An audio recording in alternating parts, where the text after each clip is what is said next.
오랜만에 HLB 분석 영상으로 인사드리게 되었습니다. HLB가 2.1% 하락으로 3일 연속 약세를 보였습니다. 오늘도 HLB 분석 후에는 장전에 예고한 대로 두 번째 개인 공매도 종목들을 추천하도록 하겠습니다. 금일 HLB의 공매도 비중은 15%를 넘기며 여전히 공매도 세력이 흐름을 주도하였습니다. 지난 방송인 7월 5일까지는 차트상으로는 나쁘지는 않지만 주요 지지 구간에서 횡보하며 지지력을 상쇄시킬 수도 있기 때문에 아직 안심할 단계는 아니라고 말씀드렸지만 생각보다는 조금 이르게 39,000원짜리를 내줬다고 평가할 수 있겠습니다.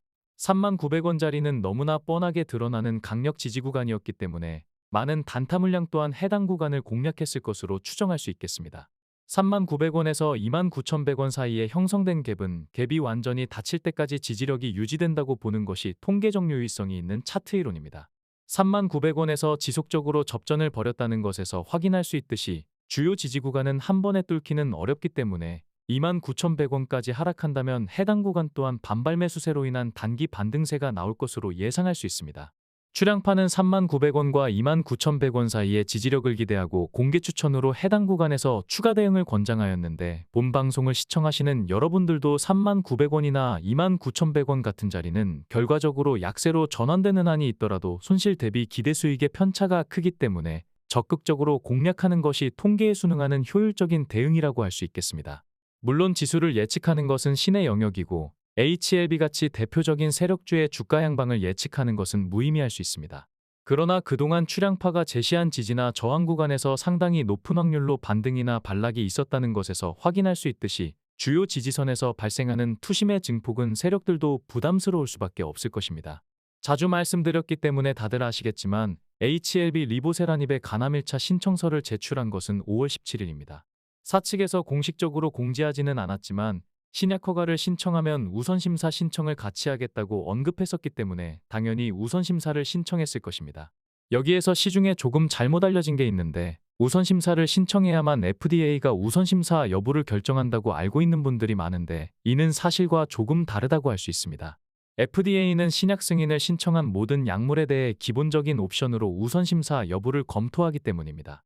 물론 우선심사를 신청한 약물에 대해 좀 더 심층적으로 검토하기 때문에 우선심사를 신청하는 것이 대상 약물에 선정될 확률을 높인다는 것이 업계 전문가들의 중론입니다. 우선심사권을 부여하면 FDA는 신약 승인 여부를 결정하기까지 소요되는 시간을 4개월 단축하여 6개월 내에 결정하게 됩니다.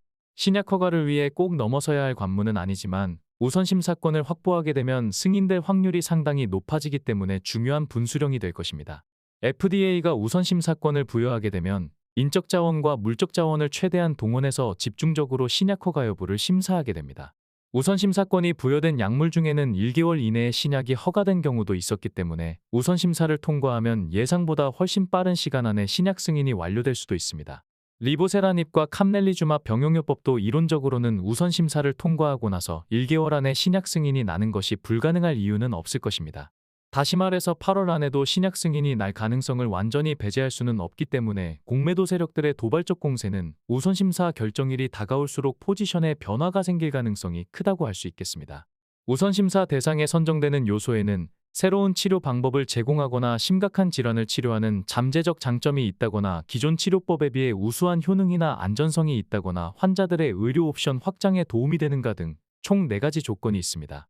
이 중에서 어느 한 가지만 통과해도 우선심사권이 확보되기 때문에 리보세라닙과 캄넬리주맙의 병용요법이 우선심사 대상에 선정될 가능성은 아주 낮지만은 않다라고 판단할 수도 있는 것입니다. 서류 접수 후 심사하는 파일링 기간은 60일이며 해당 날짜는 리보세라닙 기준으로 7월 15일입니다. 다만 리보세라닙과 같은 날 NDA 신청서를 제출하기로 한 항서제약이 당초 일정보다 14일이나 늦게 신청서를 제출했기 때문에 항서제약 제출일자를 기준으로 한다면 7월 29일이 됩니다. 이런 경우가 흔한 일이 아니기 때문에 관련 사례에 대한 자료를 찾기가 어려운데 이런 부분들을 사측에서 확인해주고 공지를 하면 좋겠지만 주요 이벤트를 앞에 두고 보여준 HLB의 깜깜이 행보는 예나 지금이나 변한 게 없다고 할 수 있겠습니다. 우선심사와 관련한 사례들은 구체적인 데이터와 함께 다음 방송에서 상세히 안내드리도록 하겠습니다. 의미 있는 자료들을 공개할 예정이기 때문에 다음 방송은 필히 시청하시는 것이 많은 도움이 될 것입니다. 코스피는 보험업과 건설업이 강세를 보였으며 제약바이오 섹터는 0.93% 하락으로 지수보다 약세를 보였습니다.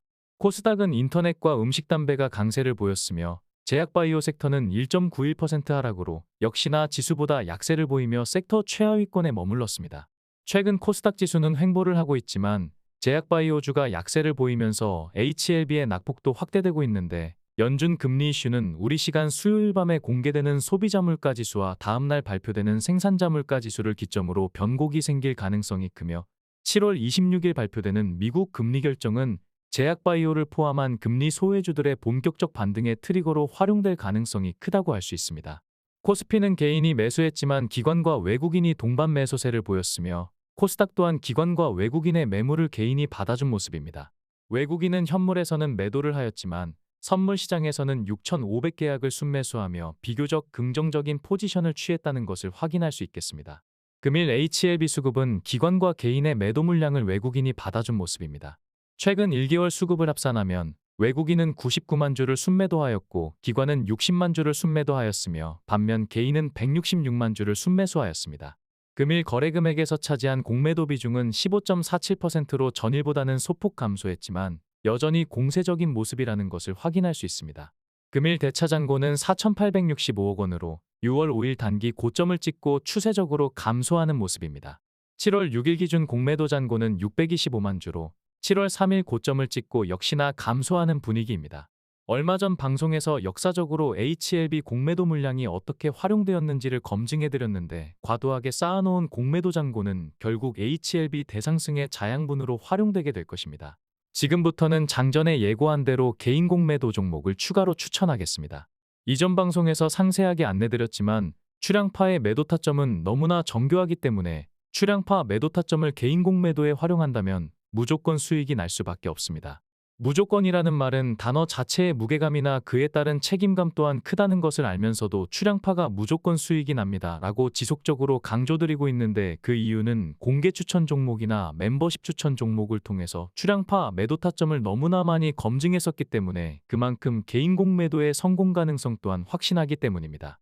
만약 여유 자금이 없다면 보유 종목을 일부 매도해서라도 가급적 참여하는 것을 다시 한번 권장하겠습니다. 출량파의 매도 타점에서 직접 매매를 하다 보면 어느새 상당한 수준의 차트 감각과 매매 스킬을 체득하게 될 것입니다. 그냥 눈으로 보는 것과 실제 매매에 참여하는 것은 엄연하게 차이가 있다는 것을 강조드리며 출량파의 개인 공매도 대주거래의 두 번째 종목들을 공개하겠습니다. 첫 번째 공매도 종목을 추천할 때는 아무래도 신중할 수밖에 없기 때문에 지수 하방 압력이 거셀 것이 예상될 때를 기준으로 추천을 하였습니다. 그런데 예상한 것보다 지수의 하방 압력이 좀 더 강했기 때문에 아직 진입된 종목은 없습니다. 첫 번째로 추천한 종목들은 계속 진입되기를 하며 금일 추천하는 종목들은 진입 시점이 가까운 종목들로 선별하였기 때문에 조만간 진입되는 종목이 나올 것으로 예상됩니다. 참고로 상방으로 베팅하는 일반적인 추천 종목은 추천 즉시 진입하는 경우가 많지만 하방으로 베팅하는 개인 공매도는 변곡점에서 선제적으로 대기했다가 진입하는 경우가 많습니다.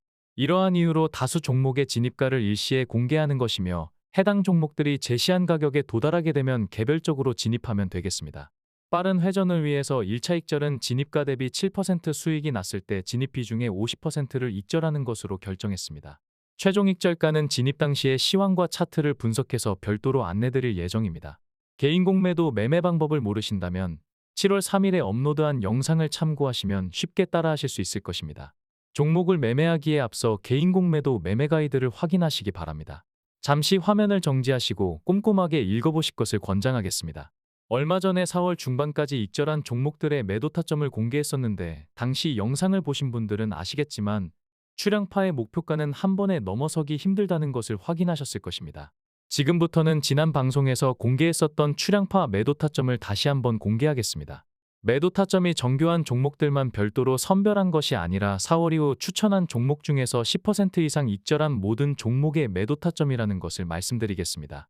영상을 보시면서 출량파 매도 타점의 정교함을 다시 한번 확인하시기 바라며 출량파의 매도 타점에 대한 신뢰가 확인되셨다면 무조건 수익이 날 수밖에 없다라고 강조드렸던 출량파의 개인 공매도 대주거래를 적극적으로 참여해 보시기 바랍니다.